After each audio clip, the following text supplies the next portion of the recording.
Hello दोस्तों, स्वागत है आपका इस सेशन में जिसमें हम बात करने वाले हैं इसरो एग्जाम से रिलेटेड उन टॉपिक्स की जो एक्चुअली तो कोर सब्जेक्ट हैं या कोर टॉपिक्स हैं इलेक्ट्रिकल इंजीनियरिंग स्टूडेंट्स के लिए। बट इसरो के इलेक्ट्रॉनिक्स के एग्जाम में कुछ क्वेश्चन इलेक्ट्रिकल के कोर टॉपिक से भी पूछे जाते हैं, चाहे वो पावर सिस्टम हो, चाहे वो इलेक्ट्रिकल मशीन्स हो, चाहे वो पावर इलेक्ट्रॉनिक्स हो। तो हम स्टार्ट कर रहे हैं पावर सिस्टम से और हम कुछ ऐसे इंपॉर्टेंट टॉपिक्स को इसमें कवर करने की कोशिश करेंगे जिससे डायरेक्टली आपको इसरो में क्वेश्चन मिल जाए और आप आसानी से उसको कर सकें। बिल्कुल लॉजिकल है कि आपके पास इतना टाइम नहीं है कि आप इलेक्ट्रॉनिक्स का पूरा सिलेबस भी कवर करें और फिर इलेक्ट्रिकल को भी बहुत डिटेल में जो भी सब्जेक्ट है उनको कंप्लीट करें। तो इसलिए बहुत जरूरी है कि इन सेशंस को आप बहुत सीरियसली आराम से देखें और मेरी पूरी कोशिश होगी कि इस सेशन को अगर आपने कंप्लीटली देखा, सुना और समझा तो इसरो के एग्जाम में जो भी क्वेश्चन इन टॉपिक से आएगा उसको आप आसानी से हैंडल कर पाएंगे, उसको आसानी से आप कर पाएंगे। यहां पर एक बात और समझने वाली है कि इलेक्ट्रिकल के कोर टॉपिक से जो क्वेश्चंस आएंगे वो बहुत ज्यादा डिफिकल्ट नहीं होंगे, वो बहुत ज्यादा डेप्थ में नहीं होंगे, बट एक अच्छी अंडरस्टैंडिंग होना बहुत जरूरी है। और मैं इस सेशन में इस बात का पूरा ध्यान रखूंगा कि इलेक्ट्रॉनिक्स के बच्चे, उनके दिमाग में होता है कि अरे पावर सिस्टम, मशीन्स, ये तो बहुत बड़े बड़े सब्जेक्ट हैं इलेक्ट्रिकल के, इसको हम कैसे पढ़ पाएंगे। तो मैं आपको बताना चाहता हूं, चाहे पावर सिस्टम हो, चाहे मशीन्स हो या चाहे पावर इलेक्ट्रॉनिक्स हो, काफी कुछ कॉन्सेप्ट्स हैं जो आप ऑलरेडी पढ़ते हैं, आपने पढ़ा हुआ है। चाहे वो सर्किट थ्योरी हो, चाहे वो एनालॉग इलेक्ट्रॉनिक्स हो, काफी सारी चीजें आपने पढ़ी हुई हैं। बट हर सब्जेक्ट की अपनी एक लैंग्वेज होती है, अपनी एक अप्रोच होती है। बस थोड़ा सा आपको उसको पकड़ने की कोशिश करना है और मैं पूरी कोशिश करूंगा कि आप आसानी से उसको कैच कर पाए। तो चलिए सेशन की शुरुआत करते हैं। बट इससे पहले कि हम आगे बढ़ें, मैं एक ब्रीफ इंट्रोडक्शन आपसे डिस्कस करना चाहता हूं। बिल्कुल स्टार्टिंग के सेशंस हैं। तो दोस्तों, मेरा नाम है आशुतोष सक्सेना, जैसा कि आप स्क्रीन पर देख रहे हैं। 14 साल से भी ज़्यादा समय से मैं बच्चों को ट्रेन कर रहा हूँ for different examinations like UPSC, engineering services, GATE and different PSU examinations. मैंने आईटीबीएचयू से 2010 में एमटेक कंप्लीट किया है। मैं ऑलरेडी कुछ बुक्स भी लिख चुका हूँ पावर सिस्टम और इंजीनियरिंग एथिक्स पे। जो मेरे कोर सब्जेक्ट्स हैं जो मैं बच्चों को पढ़ाता हूँ, that is electrical machines, power system, electromagnetic field theory, material science, measurement और भी बहुत सारे सब्जेक्ट। साथ ही साथ मैं इंजीनियरिंग एथिक्स भी पढ़ाता हूँ। तो चलिए स्टार्ट करते हैं और देखते हैं कि आज के सेशन में हम क्या डिस्कस करने वाले हैं। तो आज के सेशन में दोस्तों जो हमारा मेजर फोकस रहेगा वो मेजर फोकस रहेगा पावर सिस्टम के एक बड़े ही फंडामेंटल कॉन्सेप्ट के ऊपर। और ये टॉपिक एक ऐसा टॉपिक है जो अगर आपको अच्छे से समझ में आ गया तो आगे के कई सारे टॉपिक्स आपको आसानी से समझ में आएंगे, क्योंकि हम बात करने वाले हैं इलेक्ट्रिकल सिस्टम या इलेक्ट्रिकल सर्किट्स में किस तरीके से हम सिंगल फेज और 3 फेज पावर को कैलकुलेट करते हैं या किस तरीके से हम उसको फाइंड आउट करते हैं। तो चलिए बात करते हैं single phase and 3 phase power in different electrical systems और इलेक्ट्रिकल सर्किट्स। तो चलिए स्टार्ट करते हैं। मैं ये सोचकर ये सेशन प्लान कर रहा हूं, ले रहा हूं कि इलेक्ट्रॉनिक्स के बच्चे पहली बार शायद पावर सिस्टम पढ़ रहे होंगे तो उनको हर एक टर्म, हर एक बात अच्छे से समझ में आ जाए। तो चलिए सबसे पहले हम स्टार्ट करते हैं कि जब हम पावर की बात कर रहे हैं तो पावर एक्चुअली है क्या? What is power? अगर मैं इन जनरल आपसे पूछूं कि पावर क्या है, तो पावर को आप सबने कहीं ना कहीं 10+2 में पढ़ा होगा या आपने बीटेक के फर्स्ट सेमेस्टर में भी पढ़ा होगा। Power is nothing but the ability to perform work. काम करने की क्षमता को हम पावर कहते हैं। अगर हम इसको इक्वेशन के फॉर्म में लिखना चाहें, so the time rate at which energy is spent is called power. मतलब जिस टाइम रेट पे, यूनिट टाइम में हम कितनी एनर्जी खर्च कर पा रहे हैं, that is also called power. और दूसरे तरीके से इसको हम समझाना चाहें तो हम वर्क के फॉर्म में भी इसको रिप्रेजेंट कर सकते हैं कि यूनिट टाइम में जो काम किया गया, जो वर्क आउटपुट मिला, उसको भी हम पावर से रिप्रेजेंट करते हैं। तो इन जनरल पावर की अंडरस्टैंडिंग हमारे दिमाग में ये है। लेकिन यहां हम इन जनरल पावर की बात नहीं कर रहे हैं, हम इलेक्ट्रिकल पावर की बात कर रहे हैं। तो एक बेसिक क्वेश्चन आपके दिमाग में आएगा कि सर आप इलेक्ट्रिकल पावर को इतना इंपॉर्टेंट क्यों बोल रहे हैं, और हम इलेक्ट्रिकल पावर ही क्यों बोल रहे हैं? क्योंकि पावर या एनर्जी तो किसी भी फॉर्म में हो सकती है, मैकेनिकल फॉर्म में हो सकती है, हीट के फॉर्म में हो सकती है, रेडिएशन के फॉर्म में हो सकती है, डिफरेंट डिफरेंट फॉर्म्स में हो सकती है। आप इलेक्ट्रिकल पावर पे इतना फोकस क्यों कर रहे हैं? तो पावर सिस्टम का जो बेसिक आइडिया है वो ये है, जैसे मान लीजिए आपने कोल से इलेक्ट्रिकल एनर्जी बनाई। ध्यान से सुनना मेरी बात को, इंटरेस्टिंग भी लगेगा, मजा भी आएगा और सीखने को बहुत कुछ मिलेगा। जैसे मान लो तुमने कोयले से आपने इलेक्ट्रिकल एनर्जी बना ली। थर्मल पावर प्लांट में जो इनपुट एनर्जी है वो कहां से आ रही है? थर्मल पावर प्लांट में जो इनपुट एनर्जी है वो आ रही है कोल से। कोल में जो केमिकल एनर्जी है उसको हम इलेक्ट्रिकल एनर्जी में कन्वर्ट कर रहे हैं with the help of steam and turbine. वो पूरा सिस्टम आपके दिमाग में क्लियर होना चाहिए। बाकी हम पावर प्लांट के ऊपर भी एक सेशन करेंगे क्योंकि वहां से बहुत बेसिक क्वेश्चन आते हैं, जैसे बेस लोड क्या होता है, पीक लोड क्या होता है, लोड ड्यूरेशन कर्व क्या होता है, लोड फैक्टर क्या होता है ना, डाइवर्सिटी फैक्टर क्या होता है, यूटिलाइजेशन फैक्टर क्या होता है, या कई बार वो आपसे और भी इस तरीके के कई क्वेश्चंस पूछ सकता है। ठीक है, तो उसकी भी हम बात करेंगे। बट इन जनरल ये सबके दिमाग में क्लियर होगा कि भाई कोयले से हमने बिजली बनाई, आपने कोयले से बिजली बनाई, ठीक है। अब आपने क्या किया, इस इलेक्ट्रिकल पावर को ट्रांसमिशन लाइन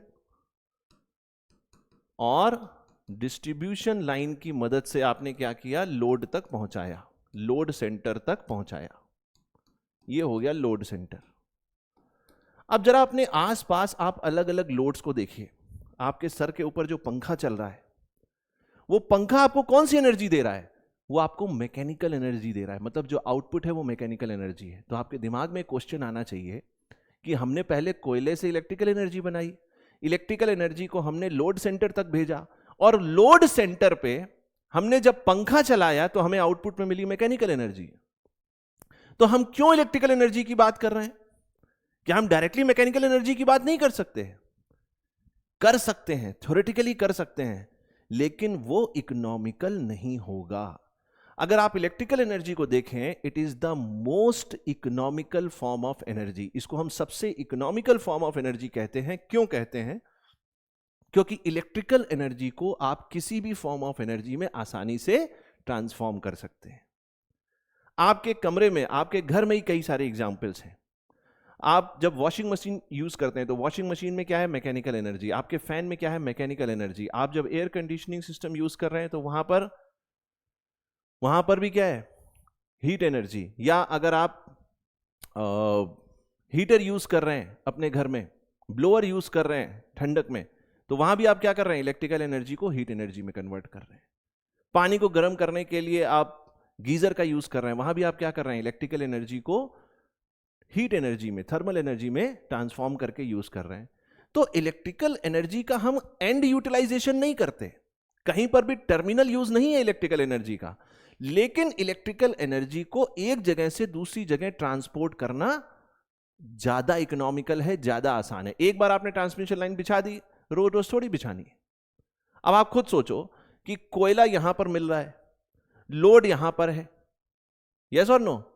अब या तो आप एक काम करते कि कोयले को यहां से ढोकर ले जाते और यहीं पर बिजली बना लेते, लेकिन कोयले को बार बार ट्रांसपोर्ट करने में ज्यादा पैसा लगेगा। तो इससे अच्छा यह है कि जहां कोयला मिला है उसी के आसपास हम बिजली बना लें, और फिर उस इलेक्ट्रिसिटी को, उस इलेक्ट्रिक पावर को हम जहां पर भी हमें लोड को सप्लाई करना है वहां तक हम ट्रांसमिशन और डिस्ट्रीब्यूशन लाइन से इलेक्ट्रिकल पावर को पहुंचा दें। ये ज्यादा आसान है। ऐसे कोल पावर प्लांट या थर्मल पावर प्लांट को हम बोलते हैं पिट हेड प्लांट। ये आपसे क्वेश्चन पूछ सकता है, पिट हेड प्लांट। आई होप आपको मेरी बात समझ में आ रही होगी। तो इलेक्ट्रिकल पावर के पीछे हम इसलिए परेशान हैं, ये सबसे एफिशिएंट फॉर्म ऑफ एनर्जी है, पहली बात। दूसरा, ये सबसे क्लीन फॉर्म ऑफ एनर्जी है। एक बार आपने बिजली बना ली, बिजली बनाते समय कुछ फ्लू गैसेस निकलेंगी थर्मल पावर प्लांट से, न्यूक्लियर पावर प्लांट से जो है वार्म वाटर निकलेगा, हॉट वाटर निकलेगा, डिस्चार्ज होगा। तो बिजली बनाते समय इन्वायरमेंट पे जरूर उसका इफेक्ट पड़ रहा है, लेकिन एक बार आपने बिजली बना ली, उसके बाद ये क्लीनेस्ट फॉर्म ऑफ एनर्जी है, पर्यावरण को ना के बराबर नुकसान होता है। हां, आजकल कुछ रीसेंट स्टडीज आई हैं, उसमें यह देखा गया है कि जो हाई वोल्टेज ट्रांसमिशन लाइंस होती हैं वो कहीं ना कहीं आसपास के एनवायरनमेंट को डिस्टर्ब करती हैं। आसपास के एनवायरनमेंट को प्रभावित कर सकती हैं। हो सकता है पक्षियों को प्रभावित करें, हो सकता है जानवरों को प्रभावित करें। एक और कॉन्सेप्ट होता है, जब आप ट्रांसमिशन लाइन बिछाते हैं, कहीं ना कहीं आपसे पूछ सकता है, जब आप ट्रांसमिशन लाइन बिछाते हैं, एक सेकंड देना जरा, मैं कुछ पेजेस ऐड कर देता हूं। हाँ जी, जब आप ट्रांसमिशन लाइन बिछाते हैं तो एक कॉन्सेप्ट आता है right of way. Right of way, right of वे क्या है? अब जैसे मान लीजिए आपने ट्रांसमिशन टावर बनाया, क्योंकि आपको ट्रांसमिशन लाइन को सपोर्ट करना है। कैसे सपोर्ट करेंगे? ट्रांसमिशन टावर बनाएंगे। आपने ट्रांसमिशन टावर बना दिया, ठीक है, कुछ इस तरीके से दिखाई देगा आपका ट्रांसमिशन टावर। अच्छा, अगर आप कोई फॉरेन स्टैंडर्ड बुक पढ़ेंगे तो उसमें ट्रांसमिशन टावर ना लिख के क्या लिखा होता है? पाइलॉन लिखा होता है, पाइलॉन। तो घबराने की बात नहीं है, उसका मतलब ट्रांसमिशन टावर ही होता है। पाइलॉन शब्द बेसिकली हम यूज करते हैं कोनिकल शेप्स के लिए। जैसे आपने देखा होगा वीएलसी मीडिया प्लेयर का जो सिंबल बना होता है, या आपने कभी देखा होगा पुलिस, ट्रैफिक पुलिस जब रोड को ऑब्स्ट्रक्ट करती है, डाइवर्जन करती है, तो वो कोनिकल शेप्स के नहीं, प्लास्टिक के ऑब्स्ट्रक्शंस लगे होते हैं, कुछ कुछ वैसा दिखाई देता है वीएलसी मीडिया प्लेयर का जो सिंबल है, तो उसको भी हम पाइलॉन बोलते हैं। तो कुछ स्टैंडर्ड किताबों में आपको ये शब्द मिल सकता है, तो घबराने की जरूरत नहीं कि अरे बाबा ये क्या हो गया, ये तो नया शब्द है। नया शब्द तो हम पढ़ते ही नहीं जिंदगी में, हमने तो जो सीख लिया, अहम ब्रह्मास्मि, वो नहीं होना चाहिए।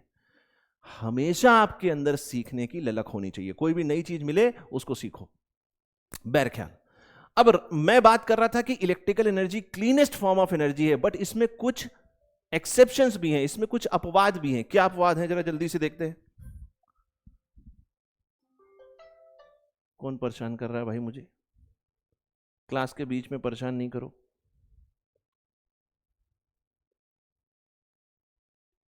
क्लास के बीच में परेशान नहीं करने का। चलिए, हाँ भाई, तो मैं बात कर रहा था कि electrical energy cleanest form of energy कैसे है। Electrical energy cleanest form of energy है, बट उसमें कुछ एक्सेप्शंस हैं, कुछ अपवाद हैं। क्या अपवाद हैं? पहली बात तो जब आप जनरेशन करेंगे, जब आप इलेक्ट्रिकल पावर जनरेट कर रहे हैं जनरेटर से, तो उस समय डेफिनेटली, चाहे वो टरबाइन हो, या आपने कोयले से बनाया हो, या आपने न्यूक्लियर फ्यूल यूज किया हो, कुछ ना कुछ उसमें पर्यावरण में प्रदूषण जरूर होता है। लेकिन एक बार आपने एनर्जी जनरेट कर ली, इलेक्ट्रिकल एनर्जी जनरेट कर ली, जनरेशन कर लिया, फिर ट्रांसमिशन और डिस्ट्रीब्यूशन में कोई खास एनवायरनमेंट पे नेगेटिव इफेक्ट नहीं पड़ता है। कुछ एक्सेप्शंस हैं, जैसे एक एक्सेप्शन मैंने आपको बताया कि हो सकता है कि आसपास के जो जीव जंतु हैं वो प्रभावित हो जाएं, पक्षी प्रभावित हो जाएं, ये हो सकता है एनवायरनमेंट डैमेज। दूसरा कॉन्सेप्ट है right of way. Right of वे क्या है? अब मान लीजिए आपने बहुत ज्यादा हाई वोल्टेज पे, अच्छा एक चीज मैं आपको और बता दूं, आप नोट कर लीजिए, एक चीज मैं आपको और बता दूं, उसको नोट कर लीजिए, कि हमारी कोशिश हमेशा यह होती है कि जितना ज्यादा से ज्यादा वोल्टेज पे हम अपनी इलेक्ट्रिकल पावर को ट्रांसमिट कर पाए उतना अच्छा है। उसके बहुत सारे रीजन हैं, हम आगे जब कभी डिस्कशन करेंगे तो मैं आपको बताऊंगा, बट इन जनरल हम कहते हैं कि कितनी पावर हम ट्रांसमिट कर सकते हैं वो वोल्टेज के स्क्वायर के प्रोपोर्शनल है। जब पावर का फॉर्मूला अगर हम आगे देखेंगे तो हम वहां पर डिस्कशन डिटेल में करेंगे, बट आप इन जनरल समझ सकते हैं कि जो रियल पावर, पी को हम बोल रहे हैं रियल पावर, अभी आगे हम रियल पावर और रिएक्टिव पावर की भी बात करेंगे, कि जितनी भी पावर हम ट्रांसमिट कर सकते हैं वो इस बात पे डिपेंड करती है कि वोल्टेज का लेवल कितना ज्यादा है। तो हम चाहते हैं कि ज्यादा से ज्यादा वोल्टेज हो, जितना मैक्सिमम ज्यादा हो सकता है। अगर मैं आपको एग्जाम्पल दूं तो 765 किलो वोल्ट, 765 केवी, ये हाईएस्ट ट्रांसमिशन वोल्टेज है अगर मैं इंडिया की बात करूं, और पायलट बेसिस पे, मतलब एक्सपेरिमेंटल बेसिस पे 1200 किलो वोल्ट तक की भी ट्रांसमिशन लाइन की टेस्टिंग की जा चुकी है। ये मध्य प्रदेश में एक जगह है बीना करके, BINA बीना, वहां पर इसकी टेस्टिंग ऑलरेडी हो चुकी है। तो हमारा एम हमेशा यह रहता है कि जितना हाई वोल्टेज हो उतना अच्छा है। अब खुद सोचो कि मान लो इस, मैं 765 किलो वोल्ट पे तो जा ही नहीं रहा, मान लो ये 33 केवी की भी लाइन है, 66 केवी की लाइन है, 132 केवी की लाइन है, 220 केवी की लाइन है, 400 केवी की लाइन है। अगर इतना भी हाई वोल्टेज है तो आप इमेजिन करो कि इसके आसपास की जो लैंड है, इसके आसपास की जो लैंड है उसमें हम ह्यूमन सेटलमेंट तो अलाउ नहीं कर सकते। ऐसा तो नहीं है कि ऊपर 33 किलो वोल्ट की लाइन जा रही है, नीचे आपने घर बना लिया। ये तो जान को खतरा है, जान और माल को खतरा है। तो एक ऐसा लैंड का एरिया होता है जो हमें खाली छोड़ना पड़ता है, वहां पर आप ह्यूमन सेटलमेंट अलाउ नहीं कर सकते। और इस लैंड की वजह से हमको चाहिए होता है राइट ऑफ वे। तो राइट ऑफ वे लैंड का वो हिस्सा या वो टुकड़ा है जो हमको हाई वोल्टेज ट्रांसमिशन लाइंस के लिए खाली छोड़ना पड़ता है, वहां पर हम ह्यूमन सेटलमेंट को अलाउ नहीं करते। तो यहां पर एक इन्वायरमेंट को प्रभाव पड़ सकता है, इफेक्ट पड़ सकता है, क्योंकि अगर आप उस लैंड को खाली करेंगे, मान लीजिए वहां जंगल है, आपने उसको खाली किया, तो वहां रहने वाले जानवर, वहां के पेड़ पौधे सब डिस्प्लेस होंगे, सब डैमेज होंगे। तो ये छोटा मोटा प्रभाव एनवायरनमेंट को पड़ता है, लेकिन कोई बड़ा प्रभाव नहीं पड़ता है। तो पहली बात, इलेक्ट्रिकल एनर्जी और electrical power is the most efficient form of energy, form of power, most economical आप कह सकते हो, और क्लीनेस्ट फॉर्म ऑफ एनर्जी है। इसमें नॉइस पोल्यूशन भी नहीं होता। लेकिन इलेक्ट्रिकल पावर की एक सबसे बड़ी कमजोरी है, सबसे बड़ी जो इसकी नेगेटिव बात है वो क्या है कि इसको स्टोर करना आसान नहीं है। अब आप बोलोगे नहीं सर, बैटरी में तो स्टोर करते हैं, लेकिन अगर आप सोचो तो बहुत छोटे किलोवाट की जो बैटरी होती है ना, उसकी भी जो कॉस्ट होती है वो बहुत ज्यादा होती है। तो इलेक्ट्रिकल पावर को आप स्टोर कर सकते हो, बट इकोनॉमिकल नहीं है। और engineering is all about economy. अगर किसी काम को करने में ज्यादा पैसा खर्च हो तो किस बात के तुम इंजीनियर, फिर तो तुम इंजीनियर हो ही नहीं। फिर तो राह चलते मैं किसी आदमी से कह देता कि भैया ये काम कर दो। इंजीनियर तो तुम तभी कहलाओगे ना जब किसी काम को, किसी प्रोजेक्ट को तुम कम से कम कॉस्ट में बना सको, कर सको। यस और नो? तो इलेक्ट्रिकल पावर की सबसे बड़ी समस्या है कि हम उसको एफिशिएंटली, इकोनॉमिकली स्टोर नहीं कर सकते, और नहीं स्टोर कर सकते तो हमारे सामने एक प्रॉब्लम आती है। वो प्रॉब्लम ये है, the moment power is generated it has to be consumed. The moment power is generated, जैसे ही आपने पावर जनरेट करी उसको तुरंत कंज्यूम कर लीजिए, क्योंकि अगर नहीं कंज्यूम करोगे तो वो लॉस में चली जाएगी, वो वेस्ट हो जाएगी, फिर आप उसका यूज नहीं कर सकते। और यही फंडामेंटल प्रॉब्लम स्टेटमेंट एक नए सब्जेक्ट को जन्म देता है जिसका नाम है पावर सिस्टम। पावर सिस्टम की बेसिक फिलॉसफी यही है, the moment power is generated it has to be consumed, otherwise it will go to the waste. एक पावर सिस्टम इंजीनियर की जो सबसे बड़ा जो जिम्मेदारी है, जो उसका कर्तव्य है, वो यही है कि भैया जैसे ही पावर जनरेट हुई हमें उसको लोड तक पहुंचा के कंज्यूम करवा देना है। नहीं कराओगे तो वो लॉस में या वेस्ट में चली जाएगी। बहरहाल ये तो बहुत शुरुआती बात है, तो मैं चाह रहा था कि आप पावर सिस्टम से जुड़ पाएं, आप जोड़ सकें अपने आप को, इसलिए ये समझना बहुत जरूरी है कि इलेक्ट्रिकल पावर क्यों इंपॉर्टेंट है। एक और ऐसी क्वालिटी है इलेक्ट्रिकल पावर में जो किसी और फॉर्म ऑफ एनर्जी में, पावर में इतना आसानी से देखने को नहीं मिलती है।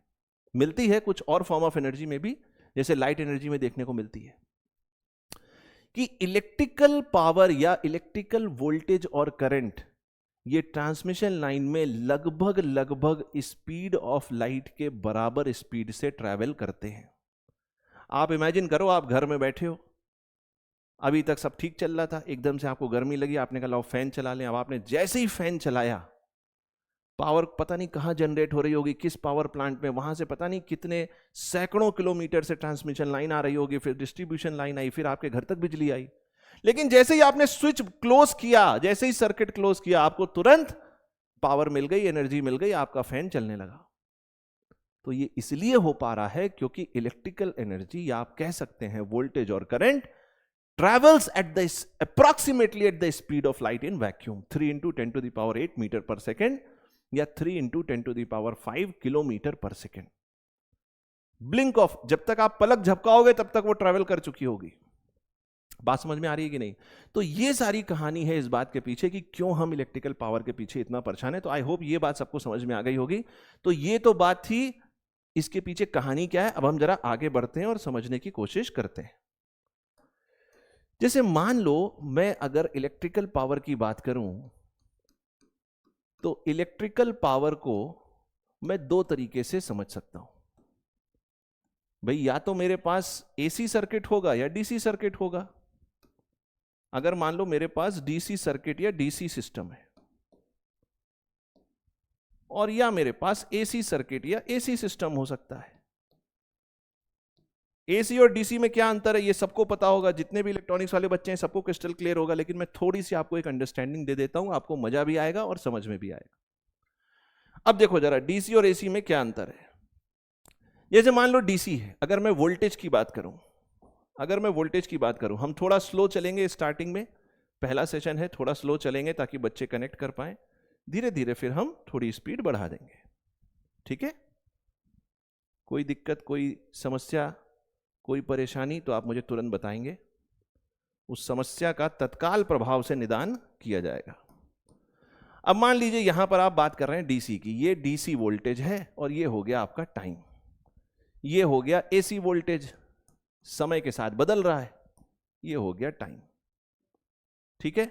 चलिए, अगर ये डीसी है तो मतलब ये समय के साथ चेंज नहीं होगा, इसकी जो वैल्यू है वो ऑलमोस्ट समय के साथ over a period of time क्या होगी, कांस्टेंट होगी। मान लेते हैं ये इसकी कांस्टेंट वैल्यू है, ओ सॉरी, तो ये वोल्टेज V हो गया जो टाइम के अकॉर्डिंग चेंज नहीं हो रहा है। टाइम चेंज हो रहा है, टाइम बढ़ता जा रहा है, टाइम चेंज हो रहा है, लेकिन वोल्टेज या मैं करंट की भी बात कर सकता हूं, वो चेंज नहीं हो रही है।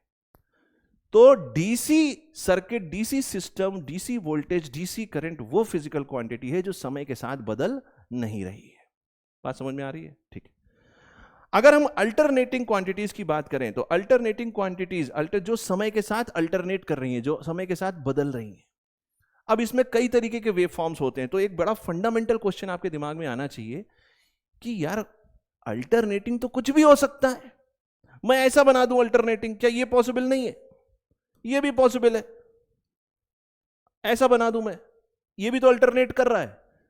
सर अगर अल्टरनेट कर रहा है तो फिर जब भी आप एसी सिस्टम की बात करते हैं, एसी वोल्टेज की बात करते हैं, एसी करंट की बात करते हैं, तो आप साइनोसॉइडल क्वांटिटीज की ही बात क्यों करते हैं? आप जब वोल्टेज लिखते हैं सर VT, तो आप हमेशा Vm साइन ओमेगा टी क्यों लिखते हैं, या Vm कॉस ओमेगा टी क्यों लिखते हैं?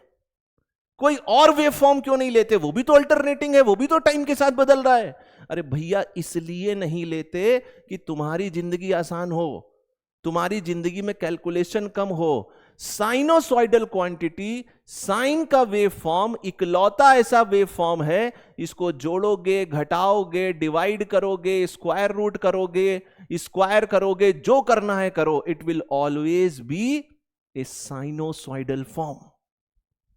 इसके साथ कोई भी मैथमेटिकल ऑपरेशन कर लो, लेकिन ये रहेगा साइनोसॉइडल ही। सर उससे क्या फायदा होता है? उससे फायदा ये होता है हम अपने लोड्स को आसानी से डिजाइन कर पाते हैं। आप इमेजिन करिए कि मैं ये वाली पावर जनरेट कर रहा हूं, कैसे भी करके, मान लो मैंने आइडियली जनरेट कर ली। अब आपने तो जनरेट कर ली, लोड बेचारे को नहीं पता है, सही से आइडिया नहीं है, कुछ ना कुछ डिस्टॉर्शन भी होगा, तो लोड का तो हो गया राम नाम सत्य।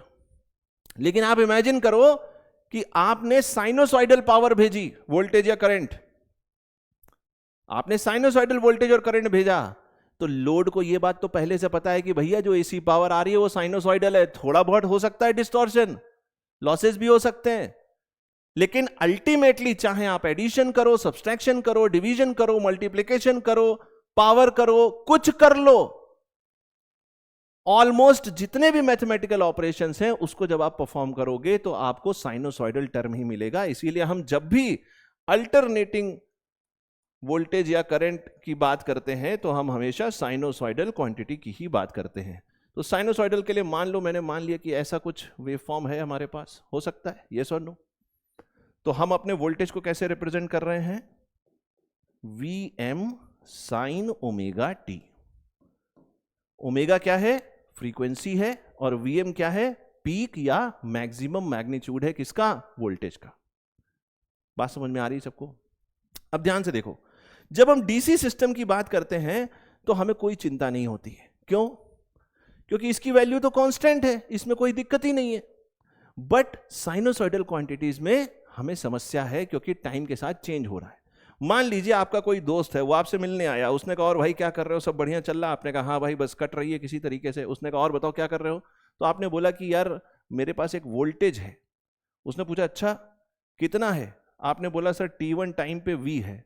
उसने कहा यार मुझे तुम्हारे ऊपर भरोसा नहीं है, तुम कहते कुछ हो और होता कुछ और है। उसने कहा मैं खुद चेक करूंगा।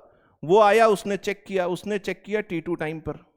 जब उसने T2 टाइम पे चेक किया, उसने कहा नहीं यार तुम तो सही कह रहे हो, ये तो वाकई में V वोल्टेज है।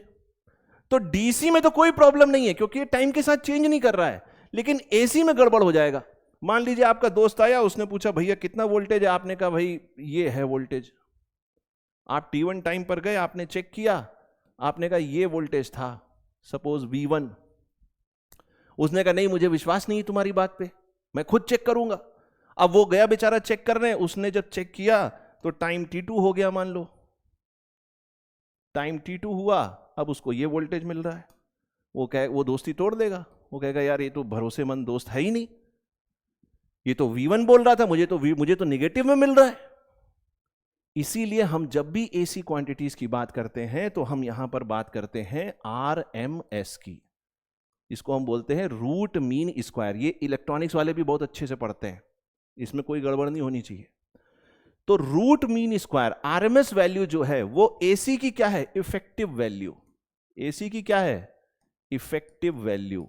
अगर आपके पास ये साइनोसॉइडल वेव फॉर्म है और आपके दोस्त ने आपसे पूछा कि भैया T1 टाइम पर कितना वोल्टेज है, आपने उसको इंस्टेंट, ये जो वैल्यू है ये कौन सी है? ये इंस्टेंटेनियस वैल्यू है।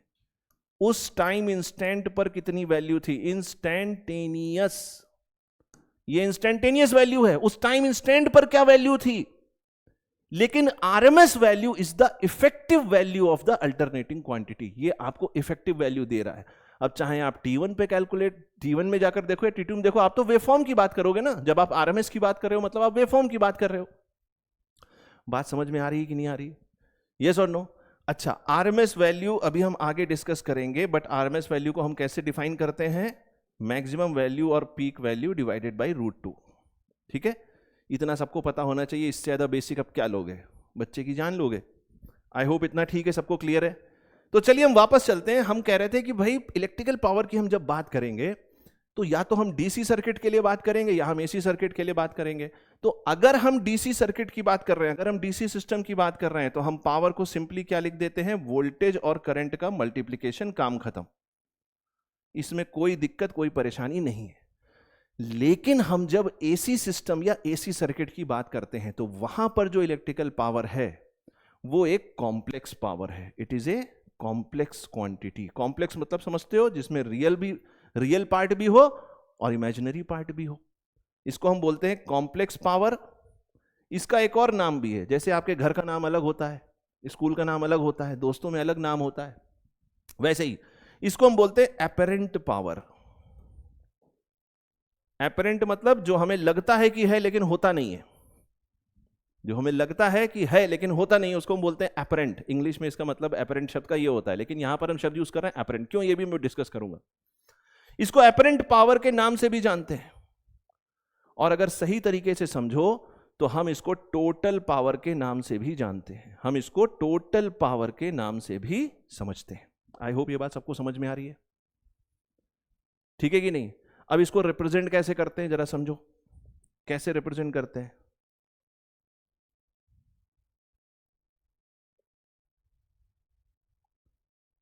कहां तक थे हम? ठीक है, हाँ, इसको हम रिप्रेजेंट कैसे करते हैं, ध्यान से देखो। तो कॉम्प्लेक्स पावर को हम कैसे रिप्रेजेंट कर रहे हैं, और ये हम बात कर रहे हैं एसी क्वांटिटीज की। इसको हम रिप्रेजेंट करते हैं एस से, और इसको हम रिप्रेजेंट करते हैं voltage multiplied by the complex conjugate of current. Voltage multiplied by the complex conjugate of current. ये क्या है? ये जो मैंने स्टार लगाया है इसका मतलब है complex conjugate of current. Complex conjugate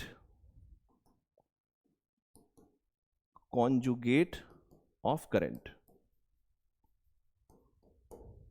ठीक है, अब इसके पीछे एक अलग कहानी है। आप बोलोगे सर आपने करंट के ऊपर ही क्यों स्टार लगाया, वोल्टेज के ऊपर स्टार क्यों नहीं लगाया? उसके पीछे भी अलग कहानी है, वो बाद में, अभी सारी चीजें अभी सारे फ्रंट अभी खोल देंगे ना तो कुछ समझ में नहीं आएगा। अभी हम एक नैरो डायरेक्शन में चलते हैं और जो कॉन्सेप्ट समझने आए पहले उसको समझते हैं।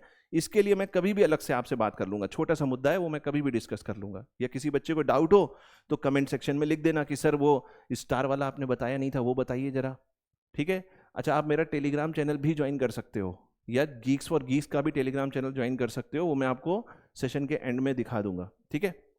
तो कॉम्प्लेक्स कॉन्जुगेट ऑफ करंट लेते हैं, बट इस बात का ध्यान रखते हैं कि ये एक्सप्रेशन तभी वैलिड है जब आप वोल्टेज और करंट को पोलर फॉर्म में लिखो। सर पोलर फॉर्म क्या होती है? पोलर फॉर्म का मतलब है कि आप वोल्टेज को लिखो मैग्नीट्यूड V और angle theta V, magnitude V और एंगल थीटा V, मतलब उसका मैग्नीट्यूड और उसका फेज एंगल। या करंट को आप लिखो मैग्नीट्यूड ऑफ द करंट और angle theta I, magnitude of the current and angle theta I। अब अगर ये दोनों पोलर फॉर्म में हैं तो आप कॉम्प्लेक्स पावर को कैसे लिख सकते हो, जरा देखकर बताओ मुझे। कैसे लिखोगे कॉम्प्लेक्स पावर को, जरा ध्यान से देखो। कॉम्प्लेक्स पावर को आप लिखोगे magnitude V angle theta V, ये तो वोल्टेज हो गया, magnitude of current angle theta I, but ऊपर लगा है कॉम्प्लेक्स कॉन्जुगेट। तो कॉम्प्लेक्स कॉन्जुगेट में क्या करते हैं, मैग्नीट्यूड तो वही रहता है, सिर्फ और सिर्फ जो फेज एंगल है उसको माइनस साइन से रिप्रेजेंट कर देते हैं। तो मैग्नीट्यूड V मैग्नीट्यूड I और एंगल कितना हो जाएगा, theta V minus theta I। ये बात सबको समझ में आ रही है? अब ये जो थीटा V और थीटा I है, ये क्या है, it is the relative phase angle, it is the relative phase angle between voltage and current. इसको इस तरीके से समझो, इसको इस तरीके से समझो कि मान लो ये आपका रेफरेंस है, ये है आपका रेफरेंस, ठीक है, ये हो गया रेफरेंस। सर वोल्टेज कहां है, मान लेते हैं ये है आपका वोल्टेज। करंट कहां है सर, मान लेते हैं ये है आपकी करंट। अब ध्यान से देखना जरा, तो ये हो गया आपका वोल्टेज, ये हो गया करंट। अच्छा, वोल्टेज का फेज एंगल कितना है, थीटा V, करंट का फेज एंगल कितना है, थीटा I, और इन दोनों के बीच का रिलेटिव एंगल कितना है, theta V minus theta I। किसी को कोई परेशानी? कोई परेशानी नहीं सर। इसको मैं बोल दे रहा हूं फाई, अपनी आसानी के लिए, अपने इक्वेशंस को थोड़ा सिंपल रखने के लिए इसको मैं फाई बोल देता हूं। अब ध्यान से देखो, अभी आपने बोला कि सर ये जो S है, जो अपरेंट पावर है, जो टोटल पावर है, जो कॉम्प्लेक्स पावर है, ये कॉम्प्लेक्स क्वांटिटी है। कॉम्प्लेक्स क्वांटिटी है मतलब इसमें रियल पार्ट भी होगा, इमेजिनरी पार्ट भी होगा। तो हम मान लेते हैं कि हमारी जो पावर है उसको हम कुछ इस तरीके से लिख रहे हैं, P प्लस जे क्यू। सर ये क्या है, कॉम्प्लेक्स पावर। अभी हमने पढ़ा ये क्या है, कॉम्प्लेक्स पावर। सर ये क्या है, सर ये रियल पावर है। ये क्या है सर, ये रियल पावर है। ये रियल पावर है सर। ये क्या है सर, ये रिएक्टिव पावर है। इसका मतलब भी समझ लेते हैं, बहुत शॉर्ट में समझेंगे, हमें बहुत डिटेल में नहीं जाना है। इलेक्ट्रॉनिक्स वाले बच्चों को बहुत ज्यादा नहीं पढ़ना है, बट बेसिक आइडिया हो जाना चाहिए। देखो, कॉम्प्लेक्स पावर तो वो पावर है जिसको हम बोल रहे हैं अपरेंट पावर या टोटल पावर। रियल पावर वो पावर है जिसको आप फाइनली वर्क आउटपुट में कन्वर्ट कर सकते हो। कोई पूछे सर रियल पावर क्या है, तो real power is that part of the total power और complex power which can be put to the final end use or the work, जिससे आप काम ले सकते हो। जैसे आपके घर में जो बल्ब लगा है, अब वो चाहे एलईडी बल्ब हो या कोई भी बल्ब हो, उसमें जो इलेक्ट्रिकल पावर जा रही है तो वो फाइनली किस में कन्वर्ट हो रही है, लाइट एनर्जी में। तो लाइट एनर्जी में जो कन्वर्ट हो रहा है वो क्या है, वहां पर एक छोटा सा क्या लगा है, एक छोटा सा वायर लगा है टंगस्टन का, यस और नो, ऐसे मुड़ा हुआ। और जब उसमें करंट फ्लो करती है, उसका रेजिस्टेंस इतना ज्यादा होता है कि वो ग्लो करता है, उससे हमें लाइट एनर्जी मिलती है। तो वहां जो पावर आपको मिल रही है, ये रियल पावर है, उसको आपने फाइनली वर्क में कन्वर्ट किया। सर रिएक्टिव पावर क्या है?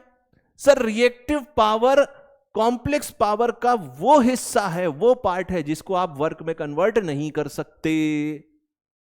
अब दिमाग में घंटियां बजेंगी, इसको आप फाइनली वर्क में कन्वर्ट नहीं कर सकते। आप बोलोगे सर फिर इसको हम काहे को डिस्कस कर रहे हैं, जब इसका कोई काम ही नहीं है, इससे हम काम ही नहीं कर सकते, वर्क आउटपुट नहीं कर सकते, तो हम रिएक्टिव पावर की बात ही क्यों कर रहे हैं?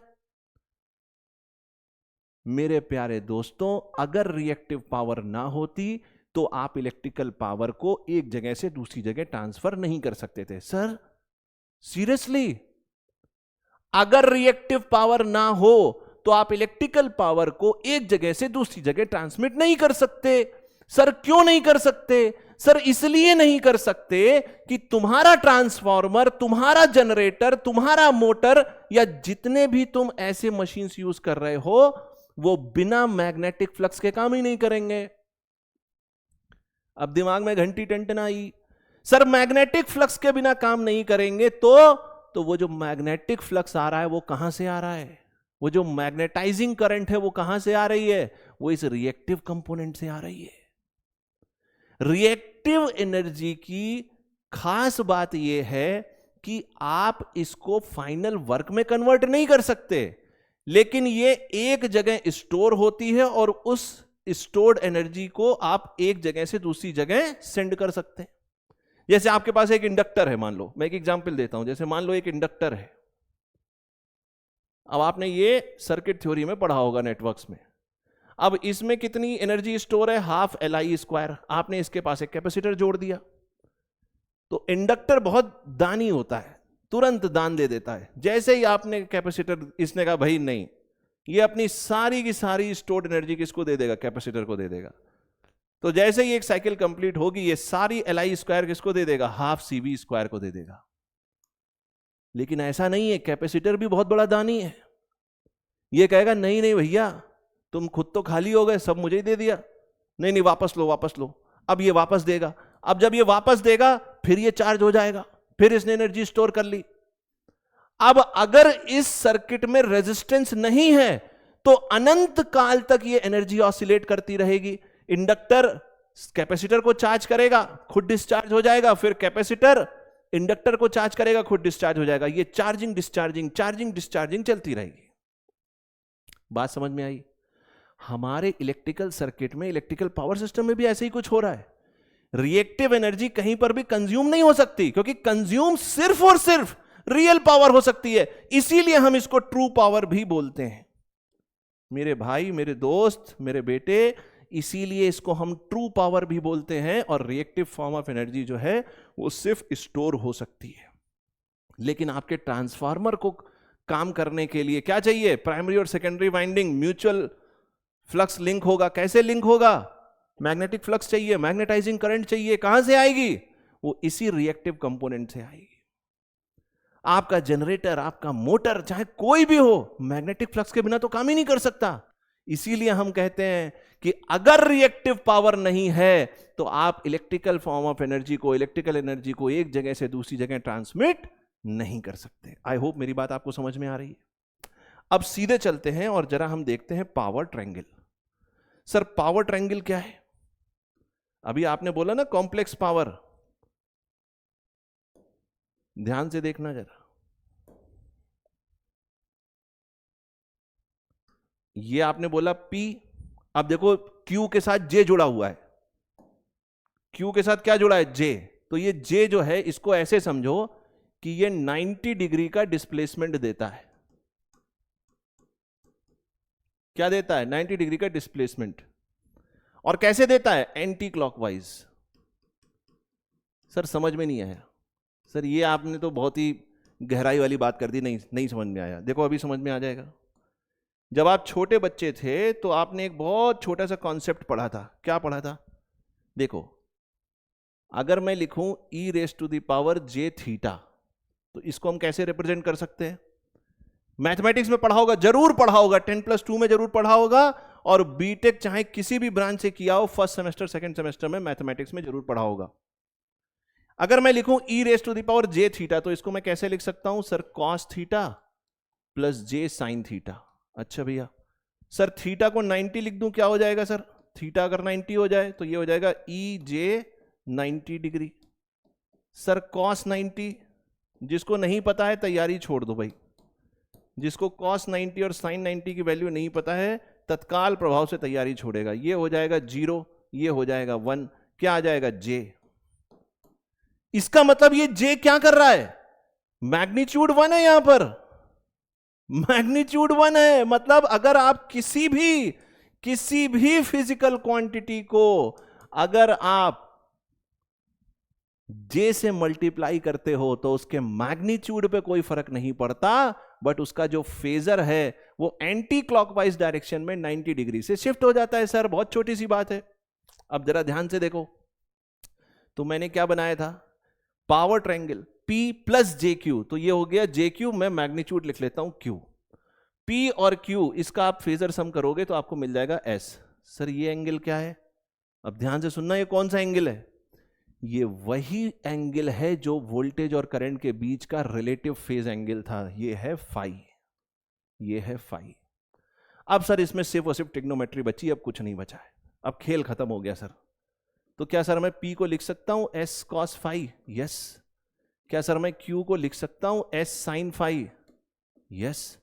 S को मैं क्या लिख सकता हूं? तो क्या सर मैं P को लिख सकता हूं VI cos फाई? यस। क्या सर मैं Q को लिख सकता हूं VI sin फाई? यस। अब देखो कई बार ऐसा होता है, एक छोटा सा प्रॉब्लम, ये गेट में आया है, गेट शायद 2022 या 23 में, जहां तक मुझे याद है आया है गेट 2023 में, और 2 क्वेश्चन आए इसके ऊपर। मजे की बात, गेट 2023 या 24 में, मुझे एग्जैक्टली याद नहीं है, शायद 24 में आया है। अब देखो, आप चाहो तो अगर आपको S की वैल्यू ना पता हो, वोल्टेज करंट ना भी पता हो अलग अलग, सिंपली P और Q पता हो और फाई, तो इन तीनों में से कोई भी अगर 2 चीजें पता है, तीसरी चीज निकाल लोगे। क्यों सर? सर tan फाई क्या है? Sir tan phi is Q upon P, basic trigonometry. तो सर मैं रिएक्टिव पावर को क्या लिख सकता हूं? P tan phi. अब अगर आपके पास फाई एंगल है, फाई एंगल को हम बोलते हैं पावर फैक्टर एंगल। क्या बोलते हैं? Power factor angle. अगर आपके पास रियल पावर है और आपके पास पावर फैक्टर एंगल है, तो Q आप आसानी से निकाल सकते हो, Q is equal to P tan phi. एक लाइन में आपको आंसर मिल जाएगा। आई होप मेरी बात सबको क्रिस्टल क्लियर है, इसमें कोई भी डाउट नहीं। मैं बहुत बेसिक लेवल पे लेकर चल रहा हूं। शायद इलेक्ट्रिकल वाले देखेंगे तो उनको लगेगा अरे सर ये तो बहुत बेसिक सी बात है, लेकिन जब गेट में क्वेश्चन आता है दोस्त, तो फिर तब पकड़ना मुश्किल हो जाता है। तो गेट में जो बच्चे बहुत बेसिक लेवल से तैयारी स्टार्ट कर रहे हैं, ये सेशन उनके लिए भी उतना ही इंपॉर्टेंट है, क्योंकि इलेक्ट्रॉनिक्स वालों के लिए मैं बहुत बेसिक से लेकर चल रहा हूं। शायद इलेक्ट्रिकल वालों के लिए इतना डिटेल में डिस्कस ना भी करते, फटाफट कर देते, लेकिन एक एक चीज का मतलब समझाना पड़ेगा। बात सबको समझ में आ रही? यहां तक समझ में आ गया रियल पावर क्या है, रिएक्टिव पावर क्या है, कॉम्प्लेक्स पावर क्या है। और ये हम बात कर रहे हैं अभी सिंगल फेज के बारे में, ये हम बात कर रहे हैं सिंगल फेज के बारे में, ठीक है। चलिए, तो ये तो जनरल बात हो गई। अब अगर हम देखें, अब जरा ये वाला डायग्राम यूज करते हैं। अगर हम देखें तो इन जनरल एसी सिस्टम में एसी लोड की अगर हम बात करें तो 3 तरीके के लोड हमें देखने को मिलते हैं। एक तो हो गया purely resistive load, purely resistive load, फिर हो जाता है इंडक्टिव लोड,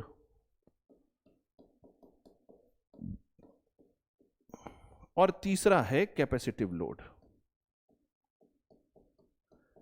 अब मैं आपको एक बेसिक बात बताता हूं, आपकी समझने के लिए है, इससे क्वेश्चन नहीं बनेगा, बट आपके समझ के लिए है कि हमारे आसपास के जीवन में जो भी चीजें हम देखते हैं, जितने भी लोड हम देखते हैं, ज्यादातर वो रेजिस्टिव और इंडक्टिव नेचर का कुछ मिला जुला रूप होता है। ना तो प्योरली रेजिस्टिव होता है और ना ही प्योरली इंडक्टिव होता है। नॉर्मली हमें कैपेसिटिव लोड देखने को नहीं मिलता है, अनटिल एंड अनलेस आप कैपेसिटर की ही बात कर रहे हो। उतना डोमिनेंट इसका रोल नहीं होता है, ज्यादातर हमें इंडक्टिव लोड ही मिलता है। हम इसके बारे में अभी बात भी करेंगे। तो अगर रेजिस्टिव लोड है इसका मतलब फेज एंगल क्या है? 0। फेज डिफरेंस क्या है वोल्टेज और करंट में? 0। देखो ये ग्राफ बना हुआ है रेजिस्टिव लोड के लिए, लाल वाला वोल्टेज है और ये नीला वाला या काला जो भी आपको लग रहा हो ये करंट है। अच्छा सर, ये फेज एंगल 0 होने का मतलब क्या है? फेज एंगल 0 होने का मतलब यह है कि वोल्टेज और करंट के फेजर में कोई भी फेज डिफरेंस नहीं है। सर फेज डिफरेंस नहीं है, इसका क्या मतलब है? इसका मतलब यह है कि जब आपका वोल्टेज 0 है करंट भी 0 है। जब वोल्टेज 0 है करंट भी 0 है। जब वोल्टेज 0 है करंट भी 0 है। जब वोल्टेज मैक्सिमम हुआ तो सर करंट भी मैक्सिमम हुई। जब वोल्टेज पॉजिटिव मैक्सिमम पे था तो करंट भी पॉजिटिव मैक्सिमा पे थी। जब वोल्टेज नेगेटिव मैक्सिमा पे था तो करंट भी नेगेटिव मैक्सिमा पे थी। मतलब दोनों साथ साथ चल रहे हैं, साथ साथ चल रहे हैं। That is called zero phase difference. और ये कब होगा? रेजिस्टिव लोड में। सर इंडक्टिव में क्या होता है? सर इंडक्टिव में क्या होता है? इंडक्टिव में 90 डिग्री का फेज डिफरेंस है, बट मैं -90 लिख रहा हूं। क्यों? क्योंकि करंट वोल्टेज को लैग करती है। Current lags the voltage. हम हमेशा करंट के वोल्टेज के रेस्पेक्ट में बताएंगे, करंट को वोल्टेज के रेस्पेक्ट में बताएंगे। ये हमारा बात करने का तरीका है। जैसे प्रोटोकॉल होता है ना, जैसे मान लो मैं और तुम बात कर रहे हैं। अब मैं मान लो इंग्लिश में बात करूं, तुम बोलो नहीं सर मैं तो फ्रेंच में ही बात करूंगा, तो हम दोनों के बीच में बात हो पाएगी? नहीं हो पाएगी। तो हमने ये कन्वेंशन मान लिया है कि हम हमेशा जब भी बात करेंगे, रिप्रेजेंट करेंगे, तो हम करंट को वोल्टेज के रेस्पेक्ट में बताएंगे कि कितना फेज डिफरेंस है। ठीक है, लैगिंग हो चाहे लीडिंग हो। तो इंडक्टिव लोड में क्या है? करंट वोल्टेज को 90 डिग्री से लैग कर रही है। क्योंकि लैग कर रही है इसलिए हमने माइनस लिखा है। सर इसका मतलब क्या है? इसका मतलब यह है कि सर वोल्टेज जब 0 था उसके कुछ समय के बाद, अब देखो यहां पर एग्जैक्टली 90 नहीं है क्योंकि ये रेजिस्टेंस और इंडक्टेंस का मिला जुला रूप है। अगर यही 90 कर दोगे तो प्योरली इंडक्टिव हो जाएगा। यहां पर फाई ये जो दिखा रहा है ना, मतलब फाई से लैग कर रही है करंट। फाई से क्या कर रही है? लैग कर रही है। मतलब वोल्टेज जब 0 हुआ उसके फाई टाइम के बाद करंट ने स्टार्ट किया या करंट 0 हुई। जब वोल्टेज का पॉजिटिव मैक्सिमम आया उसके फाई टाइम के बाद करंट का पॉजिटिव मैक्सिमा आया। तो करंट पीछे पीछे चल रही है वोल्टेज के, 90 डिग्री से या फाई एंगल से लैग कर रही है। कैपेसिटिव में क्या होगा सर? ये कैपेसिटिव में सर करंट 90 डिग्री से लीड करेगी। Current leads the voltage bye 90 degree. Lead करने का मतलब क्या है? वोल्टेज यहां 0 हो रहा है तो करंट पहले ही 0 कहीं पर हो चुकी है, इसीलिए यहां पर ऑलरेडी आपको कुछ वैल्यू मिल रही है। मतलब करंट आगे चल रही है, वोल्टेज पीछे चल रहा है। इसका मतलब ये हुआ। आई होप आपको कुछ कुछ समझ में आ रहा होगा। अभी हम और डिटेल में, क्योंकि ये बड़ा ट्रिकी कॉन्सेप्ट है, देखने में आसान लग रहा है लेकिन जब इस पे क्वेश्चन बनता है तो अच्छे अच्छे झूल जाते हैं। गेट में जब क्वेश्चन बनेगा, इसरो में जब क्वेश्चन बनेगा तो अच्छे अच्छे झूल जाएंगे। इसीलिए हम इसको और डिटेल में भी अभी समझते हैं। ठीक है, चलो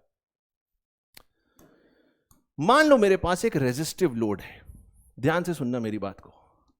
ठीक है सर, आपने लिखा है सर वोल्टेज, मैंने कहा सर वोल्टेज जो है, वोल्टेज है sir √2v sine omega T. और आपने कहा सर ये क्या, ये कौन सी बात हुई? आप तो Vm साइन ओमेगा टी लिख रहे थे, आपने √2v क्यों लिख दिया? सर √2v इसलिए लिख दिया, अगर मैं v को लिखता हूं Vm अपॉन √2 तो सर क्या मैं Vm को लिख सकता हूं √2v? यस। सर ऐसा क्यों कर रहे हैं? सर हमें RMS में अपने वोल्टेज और करंट को एक्सप्रेस करना ज्यादा आसान लगता है और ज्यादा सही है। ठीक है, सिर्फ समझने के लिए। आप चाहो तो Vm साइन ओमेगा टी भी लिख सकते हो, कोई दिक्कत नहीं। लेकिन आपने कहा सर रेजिस्टिव लोड है, रेजिस्टिव लोड है तो सर करंट का जो एक्सप्रेशन है वो कुछ ऐसा होगा, √2i साइन ओमेगा टी। ये भी साइन ओमेगा टी, ये भी साइन ओमेगा टी, कोई फेज डिफरेंस है ही नहीं। यस और नो? तो सर अगर मैं इंस्टेंटेनियस पावर लिखना चाहूं, इंस्टेंटेनियस पावर कुछ नहीं करना है आपको, इंस्टेंटेनियस वोल्टेज और इंस्टेंटेनियस करंट, इसको मल्टीप्लाई कर दो, काम खत्म हो गया। बात समझ में आ रही है कि नहीं आ रही? यस और नो? अरे यस और नो? यस। काम सब में यही करना है। अब देखो, अगर आप इंडक्टिव लोड की बात करोगे, अगर मान लो आपने इंडक्टिव लोड की बात करी, मान लो ये है इंडक्टिव लोड, ठीक है, ये क्या है, इंडक्टिव लोड है, ठीक है। देखो ये ब्लू वाला वोल्टेज है, ब्लू वाला यहां जीरो हो रहा है, तो करंट कहां से स्टार्ट कर रही है, कहां जीरो हो रही है, यहां पर, मतलब वोल्टेज पहले जीरो हो रहा है, करंट उसके बाद जीरो हो रही है, मतलब करंट वोल्टेज को लैग कर रही है। सर कितना लैग कर रही है, ध्यान से देखो, ये है purely inductive load, purely inductive load. अब जरा ध्यान से समझना मेरी बात को, बहुत ध्यान से समझना। तो सर वोल्टेज तो ये हो गया और करंट लैग कर रही है कितने से, सर 90 डिग्री से, कोई दिक्कत नहीं। अब जरा ध्यान से समझना, अगर मैं यहां पर रिएक्टिव पावर लिखूं, रियल पावर तो इसमें कुछ होगी नहीं भाई, जब रेजिस्टिव एलिमेंट ही नहीं है तो रियल पावर सिर्फ तब पिक्चर में आएगी जब रेजिस्टिव एलिमेंट होगा, रेजिस्टिव एलिमेंट ही जिम्मेदार है रियल पावर के लिए, ठीक है। अच्छा, जब प्योरली इंडक्टिव है तो रियल पावर तो जीरो हो गई। अब रियल पावर अगर जीरो हो गई, ऐसे भी लिख सकते हो भाई, सर रियल पावर तो यहां जीरो हो गई, सर रिएक्टिव पावर क्या आ जाएगी, ये आ जाएगी V I sine phi, V I sine phi, yes और नो। और फाई कितना है, 90 डिग्री, तो सिंपली वी आई आ जाएगी। यानी टोटल जो कॉम्प्लेक्स पावर थी वो उसमें रियल पार्ट जीरो था, सिर्फ और सिर्फ इमेजिनरी पार्ट ही था, और उसका मैग्नीट्यूड कितना था, v इंटू आई। वी और आई क्या है, आरएमएस वैल्यूज है। ये बात सबको समझ में आ गई, ठीक है। अब एक चीज देखो, बहुत ध्यान से समझना मेरी बात। सर आप बार बार ये बात कह रहे हैं कि अगर इंडक्टिव लोड है, अगर सर इंडक्टिव लोड है, आपने बोला सर अगर इंडक्टिव लोड है तो करंट लैग करेगी किसको, सर वोल्टेज को। आपने कहा सर करंट वोल्टेज को लैग करेगी, बहुत अच्छी बात है। इसका मतलब क्या है, इसका मतलब क्या है कि, ध्यान से सुनना मेरी बात को, इसका मतलब क्या है कि सोर्स ने लोड को जो पावर सप्लाई करी, बहुत ध्यान से सुनना, सोर्स ने, कहीं से पावर आई है कहीं गई है, सोर्स मतलब जहां से पावर आई है, तो सोर्स ने, लोड कैसा है, इंडक्टिव, तो सोर्स ने लोड को जो पावर सप्लाई करी है वो है इंडक्टिव, वो है इंडक्टिव।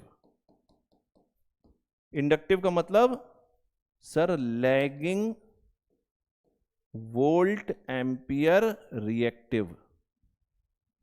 अगर हम रियल पावर की बात करते हैं तो हम क्या बोलते हैं, यस, तो हम वॉट्स की बात करते हैं। अगर हम एपरेंट पावर की बात करेंगे, जैसे आपने बोला कि सर अगर आप एस की बात करोगे तो ये सिंपली वोल्ट एम्पियर हो जाएगा, सर आप रियल पावर की यूनिट की बात करोगे तो वॉट्स हो जाएगा, सर आप रिएक्टिव पावर की बात करोगे तो ये हो जाएगा वोल्ट एम्पियर रिएक्टिव। ये जो छोटा सा आर बना है उसका मतलब है रिएक्टिव पावर को आप रिप्रेजेंट कर रहे हो। तो आपने बोला कि sir lagging reactive power source supply कर रहा है किसको, लोड को, बहुत अच्छी बात है। जैसे मान लो क्लास में एक शैतान बच्चा है, उसने कहा कि चलो सर को परेशान करते हैं, वो आया मेरे पास, उसने कहा सर जिंदगी और मौत की बात है और मुझे आप 100 रुपए दे दीजिए। मैंने कहा ठीक है भैया ले 100 रुपए, जिंदगी मौत की बात है तो ले लो भैया, कोई बात नहीं। अब वो शैतान बच्चा था, वो गया क्लास में, उसने दोस्तों को जाकर बताया ये देखो मैंने आशुतोष सर को -100 रुपीज दिए। आप समझ रहे हो ट्विस्ट, अभी ये कहानी पूरी 1 सेकंड में इतना बड़ा कॉन्सेप्ट अभी क्लियर होने वाला है, मजा आ जाएगा तुम्हें और कभी डाउट नहीं होगा, कभी डाउट हो ही नहीं सकता अगर ये कॉन्सेप्ट लेकर गए तुम। उस शैतान बच्चे ने मुझसे कहा सर 100 रुपए दे दीजिए, जिंदगी मौत की बात है। मैंने तुरंत दे दिया। उसने अपने दोस्तों से जाकर कहा कि आशुतोष सर ने मुझे पैसे नहीं दिए, मैंने आशुतोष सर को -100 रुपीज दिए। बात तो उसकी सही है भाई, मैंने उसको 100 रुपए दिए या उसने मुझे -100 रुपीज दिए, बात तो एक ही है। लेकिन आप मुझे बताओ कि कौन सा स्टेटमेंट आपको ज्यादा सुनने में सही लग रहा है, क्योंकि हम आम बोलचाल की भाषा में वैसे ही बात करते हैं। क्या आपको यह लाइन सुनने में ज्यादा सही लग रही है कि आशुतोष सर ने उस शैतान बच्चे को 100 रुपए दिए, या आपको यह बात सुनने में ज्यादा सहज और आसान लग रही है कि उस शैतान बच्चे ने आशुतोष सर को यानी मुझे -100 रुपीज दिए? यस और नो? हम अननेसेसरी कंफ्यूजन क्रिएट कर रहे हैं। और हमारे आसपास की दुनिया में ज्यादातर लोड हैं कैसे, इंडक्टिव हैं। हेलो। तो इसीलिए हम कह रहे हैं कि सोर्स ने लोड को लैगिंग रिएक्टिव पावर सप्लाई करी। लेकिन हो सकता है गेट में या इसरो में थोड़ा ट्विस्ट कर दे। अब जरा ध्यान से सुनो, अब जरा ध्यान से सुनो, अब बहुत मजेदार बात आने वाली है। मान लो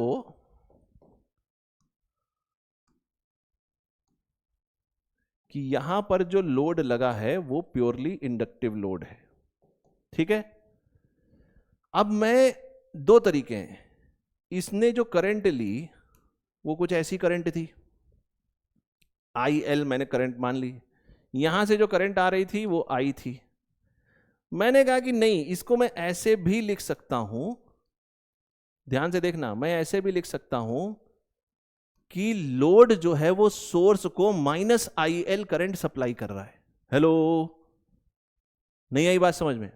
एक्चुअली में क्या हो रहा है? एक्चुअली में सोर्स लोड को आईएल करंट सप्लाई कर रहा है, और ये आईएल करंट कैसी है सर? ये लैगिंग करंट है। अच्छा भैया, लैगिंग करंट है।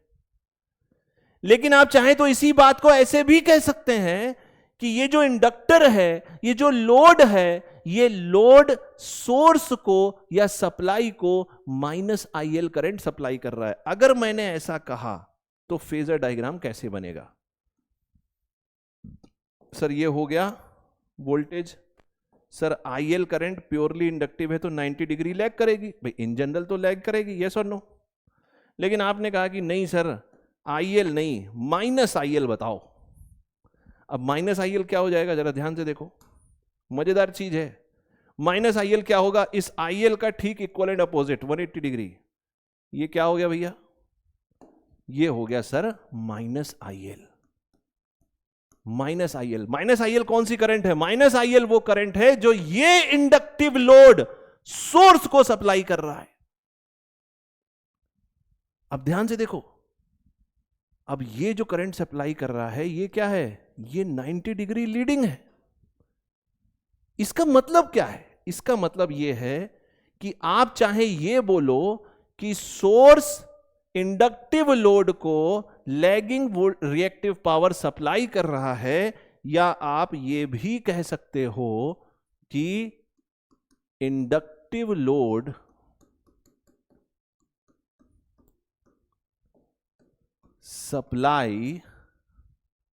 supplies leading reactive power to the source. Leading reactive power to the source. यह मैं आपको समझाना चाह रहा था।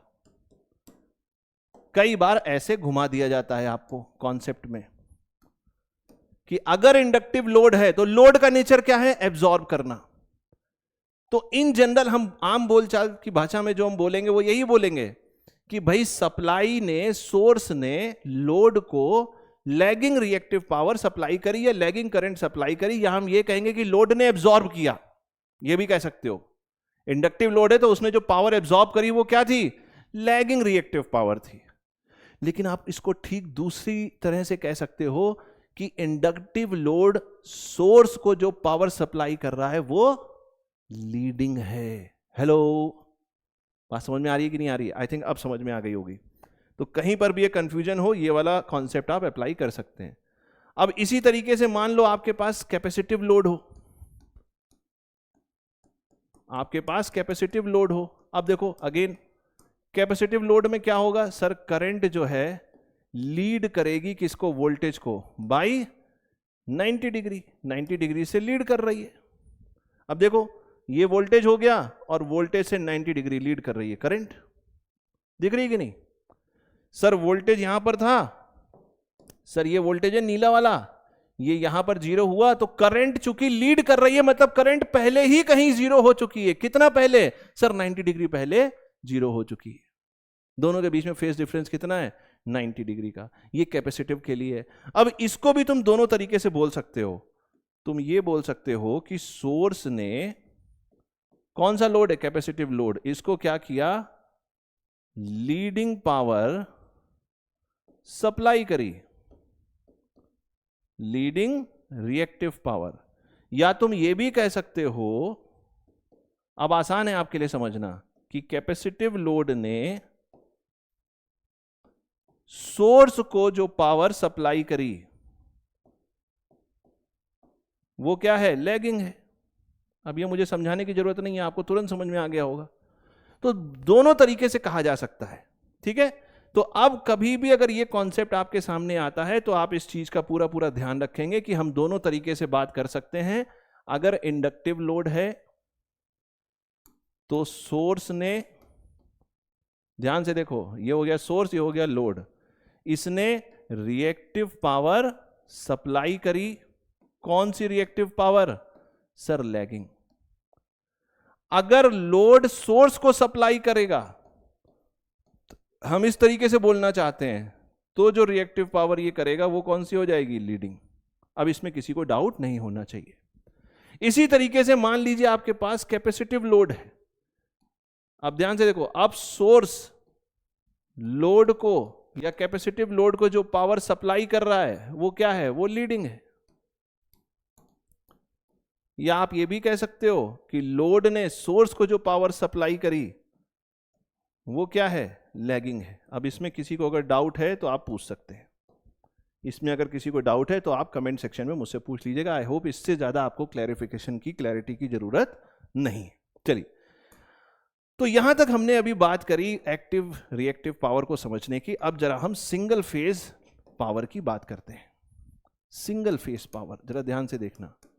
सिंगल फेज पावर, सर कैसे लिखेंगे sir single phase power? Voltage लिख लेते हैं, √2 V साइन ओमेगा टी।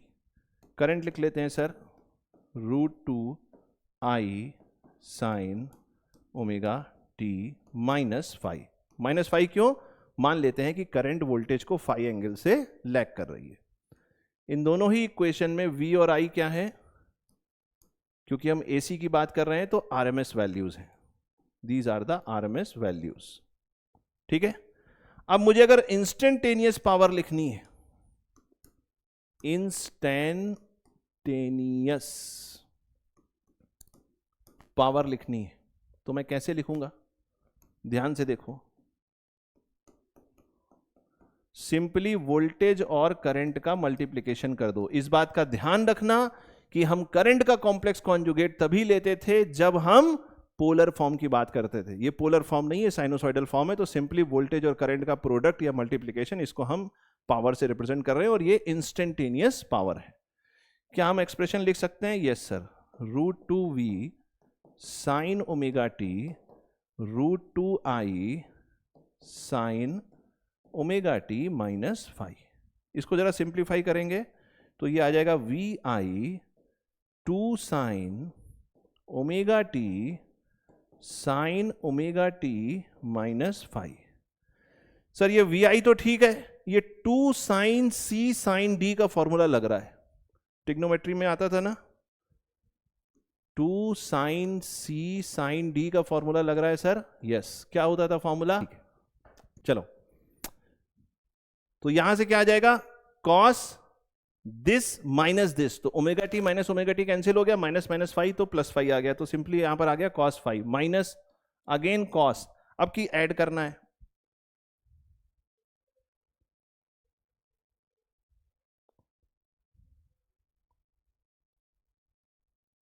गड़बड़, इसमें कुछ गड़बड़ है फॉर्मूले में, मुझे देखना पड़ेगा।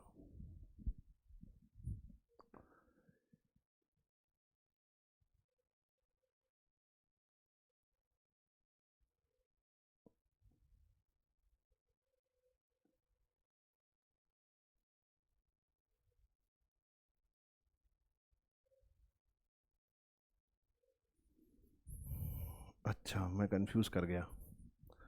ये कॉस, फिर से लिख देता हूं, फिर से लिख देता हूं मैं।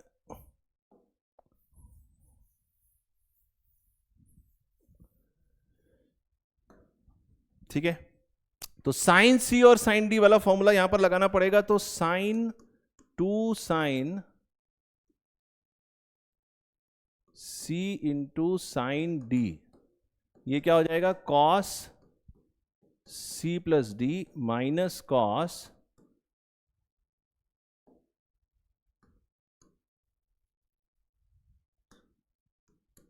C minus D minus cos C plus D. अब सही है।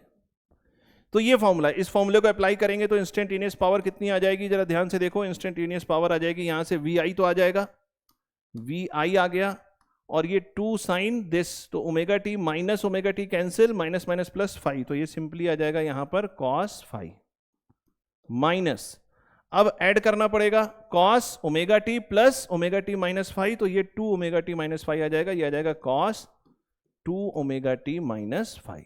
ये एक्सप्रेशन आपके पास आएगा। बट अब ये फाइनल नहीं है, इसमें थोड़ा सा 1-2 स्टेप और है। अब हम क्या करेंगे, इसको ध्यान से देखो। ये जो VI cos फाइव है, ये जो VI cos फाइव है, इसको हम ऐसे ओपन कर देंगे ब्रैकेट को, माइनस ये हो जाएगा VI, और ये जो cos समथिंग माइनस समथिंग है, अब इसमें कौन सा फॉर्मूला लग जाएगा, cos A माइनस बी। तो cos A माइनस बी क्या हो जाएगा, yes, cos A cos B minus sin A sin B। तो ये हो जाएगा cos 2 omega T into cos phi, और माइनस है तो प्लस हो जाएगा, और ये हो जाएगा sine 2 omega T into sine phi. अब कुछ नहीं करना है, एक्सपेंड कर देना है, कॉमन ले लेना है। तो देखो VI cos फाइव, तो यहां आ जाएगा instantaneous power VI cos five. अब इस ब्रैकेट को एक्सपेंड कर दो, तो यहां से आ जाएगा minus VI cos phi cos 2 omega T, और यहां आ जाएगा minus VI sine phi sine 2 omega T. अब जरा VI cos फाइव को कॉमन ले लो, तो ये हो जाएगा VI cos फाइव, ब्रैकेट में आ जाएगा 1 minus cos 2 omega T minus VI sine phi sine 2 omega T. अब जरा ध्यान से देखो, ये VI cos फाइव है क्या, ये एक्चुअली रियल पावर है।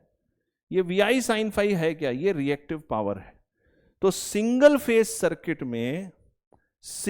सर्किट में अगर मुझे इंस्टेंटेनियस पावर लिखनी है तो मैं कैसे लिखूंगा, P1 minus cos 2 omega T minus Q sine 2 omega T. ये एक्सप्रेशन आपको याद नहीं रखना है, ये आपके समझने के लिए। ये जो मैंने डेरिवेशन भी किया ना, ये सिर्फ आपके समझने के लिए है। इसरो में इलेक्ट्रॉनिक्स वाले बच्चों के लिए इतना नहीं पूछेगा, ठीक है। अब ध्यान से सुनो, बट यहां से जो कंक्लूजन आता है वो पूछ सकता है, यहां से जो हम कंक्लूजन ड्रॉ कर रहे हैं वो आपसे पूछ सकता है। अब ये तो इंस्टेंटेनियस पावर है, बट हम इंस्टेंटेनियस पावर में इंटरेस्टेड नहीं है, हम एवरेज पावर में इंटरेस्टेड हैं। तो अगर मुझे एवरेज पावर यहां से लिखनी है तो मैं एवरेज पावर कैसे लिखूंगा, जरा ध्यान से देखो। एवरेज पावर हो जाएगी P, जो कि मैंने बोला इंस्टेंटेनियस पावर का एवरेज लेके।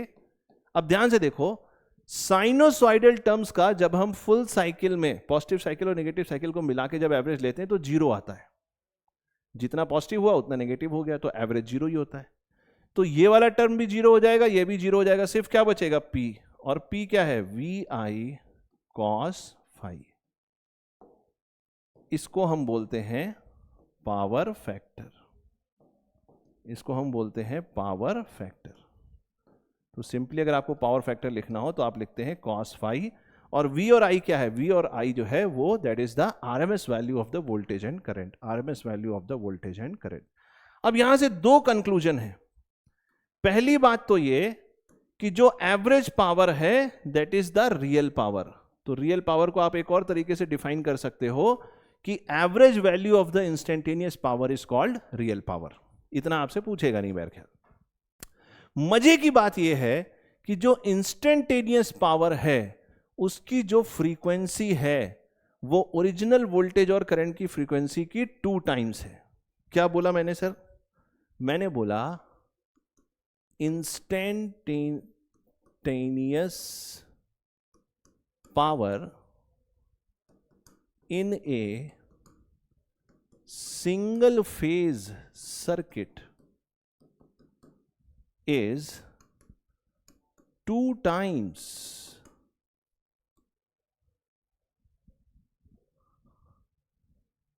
Power frequency. फ्रीक्वेंसी की हम बात कर रहे हैं। Instantaneous power frequency in a single phase circuit is 2 times the frequency of voltage और करंट या वोल्टेज की फ्रीक्वेंसी के 2 टाइम्स होती है, और उसकी एवरेज वैल्यू कितनी होती है? उसकी एवरेज वैल्यू रियल पावर के बराबर होती है। आई होप सबको मेरी बात समझ में आ गई होगी। यस और नो? तो दोस्तों ये तो कहानी थी सिंगल फेस पावर में, हम सिंगल फेस सर्किट में किस तरीके से पावर को लिखते हैं। अब हम आगे बात करेंगे 3 फेस पावर के बारे में, बट उसको अब हम नेक्स्ट सेशन में करेंगे, नहीं तो बहुत लंबा हो जाएगा। तो नेक्स्ट सेशन में अब हम 3 फेस पावर की बात करेंगे, और साथ ही साथ स्टार और डेल्टा लोड या सर्किट में हम किस तरीके से पावर को लिखते हैं, फेजर डायग्राम में क्या रिलेशन होते हैं, वहां से जो कंक्लूजन्स हैं वो आपसे पूछे जाते हैं। तो वो आपके दिमाग में बैठे हुए होने चाहिए, क्लियर होने चाहिए, तभी आप वोल्टेज और करंट का एक्सप्रेशन लिख भी पाओगे। तो दोस्तों आज का सेशन हम यहीं तक रखते हैं। अगले सेशन में हम 3 फेस पावर की बात करेंगे।